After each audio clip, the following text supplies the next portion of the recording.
blow this up.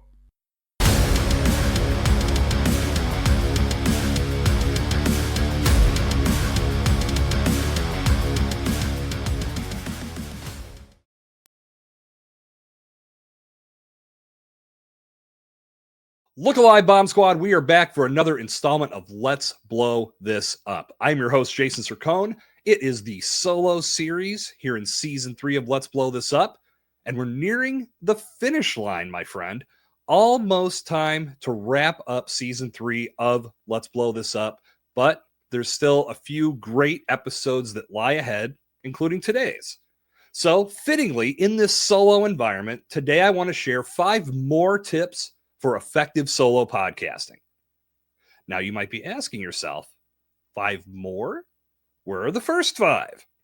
I'm glad you asked. So here's the story. Back when I was doing Podcast Theory, and before that, what it was known as Pod Theory, in the very early stages of that show, I did an episode called 5 Tips for Effective Solo Podcasting. At that point, I had just ventured into that world of solo podcasting. Not so much, I guess that was episode 29 in the Pod Theory series, and the majority of those episodes were in solo fashion. I did have a few that featured guests, but in the past, before I dove into Pod Theory, I really hadn't done a ton of solos. I'd done a few, and I talked about how I had overcome my fear of doing those shows in that episode, but at the same time wanted to keep it educational and provide some tips for people to grab hold of. So hopefully they would be able to interject some effective solo podcasting into their practices. And what ended up happening was that video, which is not even really a video, all I did was take the audio file from that podcast. I wasn't doing video for Pod Theory at that point, and I just put it on, or put it underneath a graphic of the show title and popped it up on YouTube. That episode and that video is without question my most viewed video, with over 40,000 views and counting on my Jason Sircone YouTube channel. That video is still collecting likes and comments, and people are utilizing it, and it's great. I love it. And I wanted to bring it to your attention because I've got this solo series here on Let's Blow This Up. That initial video, which is kind of cool to go backwards, and that was 2021. So I always like going back and listening to myself in those earlier days of podcast production. What I'm going to do, I didn't want to just rehash all of those 5 tips. I wanted to add to it because I've added another 4+ years of experience to my solo podcasting game. So I'm going to briefly recap those 5 tips, but I'll also link to that video here in the show notes because I encourage you to go check it out. It's a quick listen. It's only about 7.5 minutes, and it's got some real quick tips and real easy elementary stuff that you can implement. As I've said, I've had many people comment about how this has helped them to develop their approach to solo podcasting. And that feels real good. And that's really the point of this whole series and everything I'm doing with Let's Blow This Up today, and what I'll be doing as I move forward, which I'll share in a future episode here as we round out season 3. I love the solo approach to podcasting because it gives you that singular voice, and it gives you and I an opportunity to connect one-on-one, and I can share my wisdom and knowledge and commentary or opinions, anything that I want to bring your way. I get to do that in a one-on-one environment, just me. And as a creator, you have that luxury too. I think that podcasting is shifting that way, if not already arrived, to where that solo content is extremely important because that's what positions you as a thought leader. When you bring guests on, yes, you're getting an opportunity to have conversations and elaborate on your passions and on the subject matter that you really want to dive into. But when you've got a guest, that's just more voices in the room. Now, again, nothing wrong with that approach at all. Just saying, when you think of solo podcasting, there's so much that you can get from this. And if you do it the right way, you're going to connect with people on a new level. And it's just you. So they are building trust in you.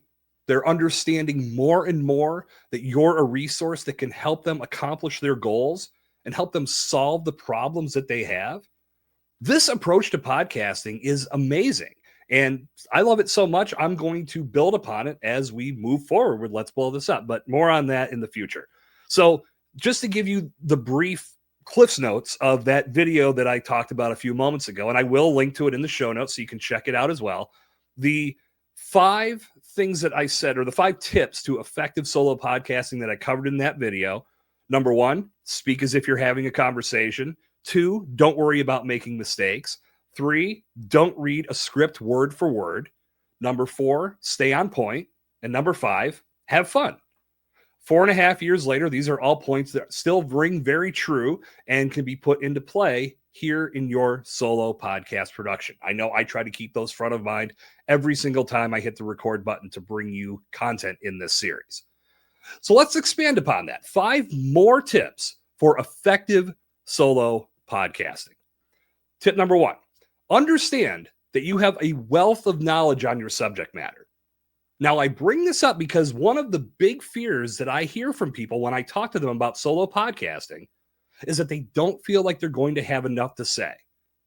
I've also encountered this with people that are working with others on their show. So even though they have a guest or a co-host, they still feel like they're not going to have enough to talk about. And almost across the board, when I've had clients say to me, I'll be lucky if I get a half hour out of this episode, I usually just say, okay, let's just press record and use the format that you have and see where we go. Every single one of them goes well beyond half an hour. In fact, the very first time I encountered this, the half an hour that they claimed they would never get to was almost an hour. And when they were done, they said, wow, I did not realize that I had that much to say. You have so much knowledge inside your mind that it's impossible to organize it and have it like a list of, okay, I'm going to talk about every single little thing, because what ends up happening once you get into the flow of that content creation and you're having that conversation with your guest to your camera, you start thinking of new things that you like, oh yeah, that's part of this too. And this is also important. So you want to understand going into this, it's not about hitting a certain time length. We're going to talk about that here in a moment as well. But you have so much knowledge on your subject matter because you talk about it so much already. You just haven't recorded it yet. Or you've been doing it with a host and a co-host or a guest, however your format is now. Maybe if you haven't dipped your toe into solo podcasting yet, but you've been doing podcasting with guests and other people on your show, you're talking about this stuff. You have a very strong foundation of knowledge. Now it's all about bringing it to the surface and talking about it in a one-on-one format like you and I are doing today. So having that knowledge and that understanding that you do know and you have more in your mind than you know is going to make this easier, because you won't think about, oh my gosh, what the hell am I going to talk about when we go live? Structure things out in a way that keeps everything organized so you don't go so far off the reservation that no one knows what you're talking about. But develop that understanding first. You know your shit. You know what you want to say. Now it's all about organizing it and then delivering that message in a clear and concise fashion. The second tip, and this does piggyback off of number 1, go into each episode knowing exactly what you want to talk about. And like I said, this goes into that inventorying everything in your mind so you don't go so far off the reservation that no one knows what the actual episode is about. You want to make sure that you keep things tight. You give people exactly what they showed up for. And to do that, you want to make sure that you have some speaking points and have a clear understanding of what this episode is about. Now, it's very easy when you get into the flow of creating content. You start talking about one thing and then your mind says, oh yeah, you got to mention this too. And then you mention that, and that could open up a new door where we got to go in here and see what's happening. And all of a sudden you've got 4 different subjects packed into one episode. If you go into each episode saying, okay, I want to talk about this, this, and this, that's what we're covering today. I'm going to deliver that message. And then if X, Y, and Z comes up, maybe if I will brush over that real fast, but quickly say that's a subject for another episode. Now you've already teed things up for future content. And you want to be able to keep this tight and concise because, as I've talked about many times here on the show, people's attention spans are not good anymore. And we are living in a world where people are looking for the information they are seeking now so they can move on to the next thing. If you're the resource that gets them the answer that they're looking for, you put yourself in a better position to do business with that person down the road. Because when a buying decision comes into play, you're going to be front of mind. If you're all over the map and don't have a clear message for each episode you create, it's going to be very hard for you to build trust with that person because they're just simply not going to know what you're talking about.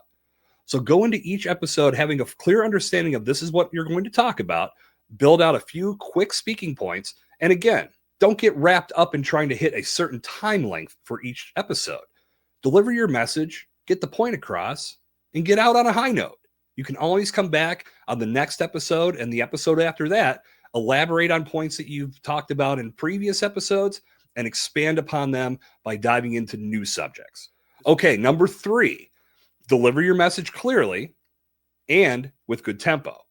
Now, I've already to some degree talked about doing this clearly and concisely because, again, we're talking about attention spans. People are very intentional about the content that they're looking for. You want to make sure that you deliver that message in a clear way.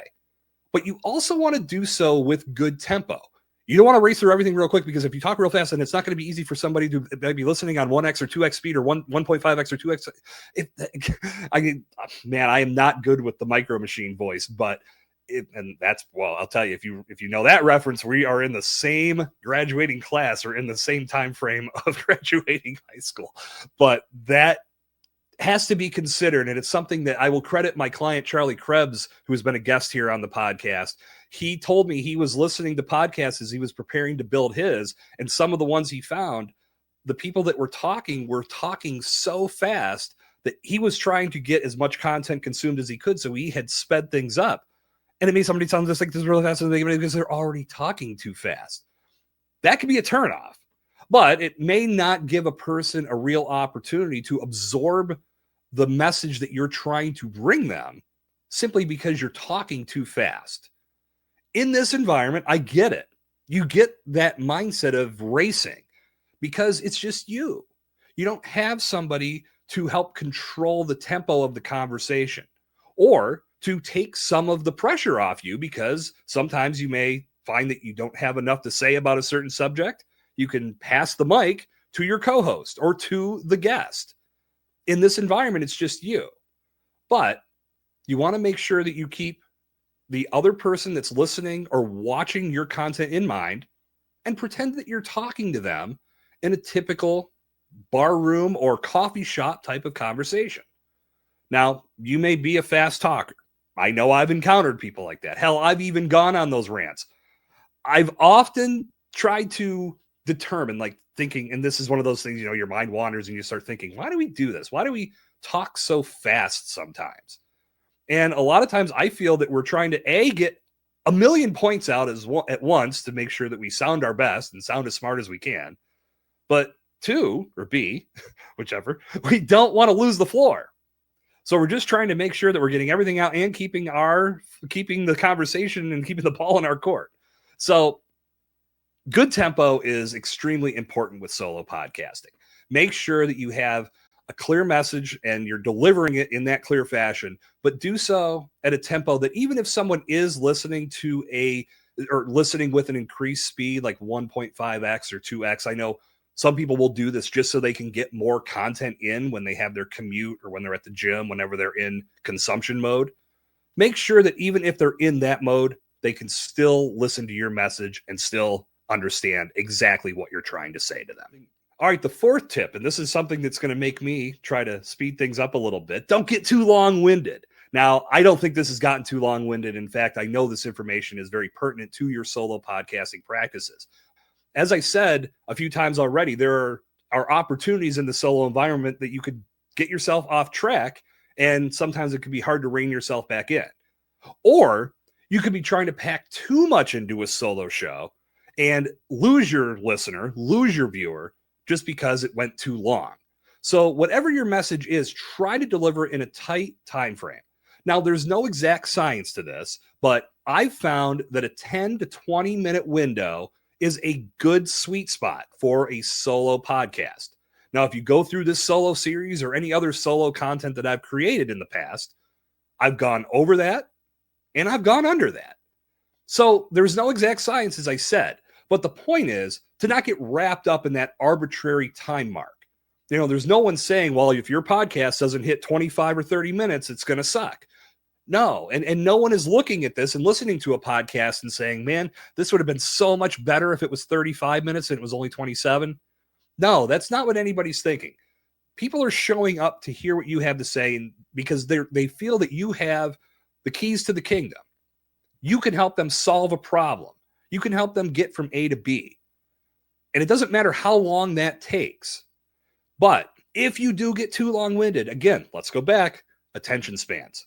We know that people have very short attention spans.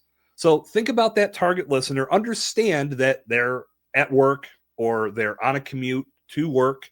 They're at the gym. They're walking the dog. And it's just you. You have to get that message across to them as clearly as possible and in a tight time frame to where they can understand it, absorb it, and get the most from it. So try not to get too long-winded or else you run the risk of losing your listener or viewer. And the final tip, and this is more of a challenge, but I'm going to throw this out to you because I feel that will help you move your game to the next level. Try doing a solo episode with no script whatsoever. Take all of these tips that I've shared today, put them into practice, but go into your recording with nothing in front of you. No script, no bullet points, nothing. Just your means of communicating to the camera through the microphone. Act as if you're talking to one person. This is my motive. I'm talking to you right now. It's like you and I are sitting at a coffee shop and I'm giving you a rundown of solo podcasting tips. This to me is a great way to expand your skill set. And I'll wrap up by saying, and I know I've talked about this throughout the season, as you know, if you're a longtime listener of Let's Blow This Up, every episode of this show has been unscripted. Now, when I'm doing episodes like today, yes, I have my points of these are the things I want to cover just so I don't screw that up. But I don't have any questions when I have guests. And when I'm doing solo shows, I just come in without a net. I know what I want to talk about, and I hit record, and I roll. This was not something that I just did. This took time. And it was an evolution from my podcasting days of, okay, I've got too many questions in front of me that I'm never asking. Why am I putting this much prep into things when the conversation is what's taking over? So I started to cut those questions back. And by the time I got to Let's Blow This Up, I came into season 1 saying, okay, I want to challenge myself to have 0 questions in front of me. I'm going to prepare for each guest. And when I do my solo shows in that season, I'm going to also prepare. But I'm not going to have anything scripted. I just want to see how organic conversation rules the roost for these episodes. And that's exactly what happened. And then I took it a step further and went live. You could do that as well. Or if you want to do a dry run, which I do recommend, if you've never done live and you've never done unscripted, just hit record and talk about a subject that you want to cover. It will feel a little uncomfortable. Don't get me wrong. You're going to have to adjust. But it's like adding a booster rocket to your skill set because you're challenging yourself to do this without a net. And the more you do it, the more natural it will become. And the more talking to the little circle on your camera is going to feel like a person. I know that sounds crazy, but it's all about the evolution. Try this once and see how it works. I'd love to hear your feedback once you do that. Again, we'll feel a little unnatural. We'll probably take a couple times. If you hit record and you're done with it and you think it sucks, maybe it does, but it's okay. Now you've tried it. You've probably, by doing that, discovered a few things that you could do better. Next time, it'll be a little bit easier. Next time after that, a little bit easier than the time before. It's all about those practice reps. So I challenge you with this 5th tip, try doing an unscripted episode and let me know how it goes. So now you've got 10 great tips between the video that I did back in 2021 and today's episode of Let's Blow This Up on effective solo podcasting. But if you haven't figured this out, this is a subject that I could talk about nonstop.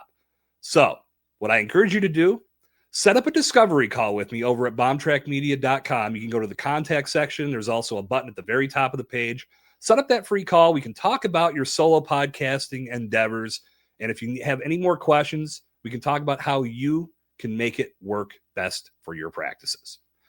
With that, we're going to wind down this episode of Let's Blow This Up. I hope you had a great time. I know I did. Make sure that you are subscribed and you are tuned in for all the upcoming episodes that are coming from Let's Blow This Up. As I said, season 3, almost at the finish line. We've got some great content back in the archives. Make sure you're checking that out if you haven't already, and strap in for what's to come. Until our paths cross again, my name is Jason Sircone. Until next time, stay explosive.